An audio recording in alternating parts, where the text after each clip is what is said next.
মঠবাড়ি।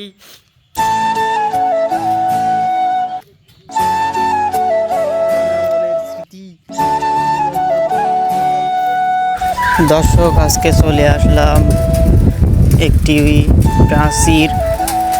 প্রাচীন আমলের একটি ঐতিহ্য, যেখানে অনেক মানুষ বিভিন্ন জায়গা থেকে দেখতে আসে, বিভিন্ন সুড়ঙ্গ, এবং এখানে অনেক রহস্য এবং গল্প লুকিয়ে আছে, যেগুলো আমি এই ভিডিওর মাধ্যমে সবটুকু না পারলেও কিছুটা তুলে ধরার চেষ্টা করছি।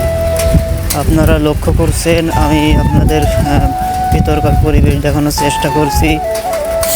এখনই দেখতেই পাচ্ছেন প্রাচীরের কিছু কিছু অংশগুলো মানে খসে খসে যাওয়া ভাব, কিন্তু এগুলো অনেক মজবুত। এখনো পর্যন্ত কয়েকশো বছর এখানে পড়ে আছে এভাবে। এর ধ্বংসস্তূপ এভাবেই আস্তে আস্তে হয়ে যাবে। তো সেই জায়গা থেকে প্রাচীন ঐতিহ্য ধরে রাখার কারণ আমার এই ভিডিওটা। আমি এই ভিডিওটি করছি, এখানে দেখেন অসাধারণ একটি বিল্ডিং, পুরাতন আমলের, যেটা আমরা এখন দেখতে পাই না।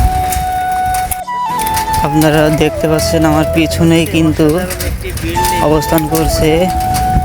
এটাকে যদি বর্তমানে আধুনিক রূপ এবং সাজসজ্জা দেওয়া হয়, অনেক ভালো দেখা যাবে। আর এখানে অনেক পর্যটনরা আসে বিভিন্ন জায়গা থেকে দেখতে। আসলে অসাধারণ একটি জায়গা। ভেতরের যে গাঁথুনি, এগুলো অনেক মজবুত এবং বিভিন্ন রকমের ডিজাইনের করা, যেগুলো এখনকার মিস্ত্রির দ্বারা সম্ভব না। প্রাচীরের যে প্লাস্টার এখনো পর্যন্ত অনেক মজবুত এবং অনেক সুন্দর আকৃতির ডিজাইন। আমি দেখাচ্ছি আপনাদের প্রাচীরের যে ভেতর থেকে বেরিয়ে এসে বাইরের অংশ। অনেক সুন্দর পরিবেশ এখানে উপভোগ করলাম। আপনারাও মাঝে মাঝে আসবেন ইনশাল্লাহ।